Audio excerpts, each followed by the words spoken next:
বুদ্ধি থাকলে যে ঘর জামায় থাকতে হয় না তার জ্বলন্ত প্রমাণ এই কাকটি।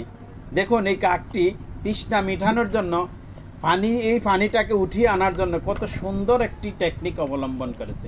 আসলে আমরা ছোটোবেলায় এই ধরনের অনেক গল্প শুনেছি, আজ তা বাস্তবে আমি দেখতেছি এই কাকটি ঠিক সেইভাবেই তার বুদ্ধি খাটিয়ে পানিটাকে উপরে উঠানোর জন্য চেষ্টা করতেছে। দেখুন দেখুন, অসাধারণ অসাধারণ, মাশাআল্লাহ, অনেক বুদ্ধি কাকটির মাথায়। দেখুন দেখুন, একটার পর একটা পাথর সে ফেলতেছে আর একটু একটু করে পানি খাচ্ছে। আল্লাহু আকবার, অসাধারণ অসাধারণ টেকনিক।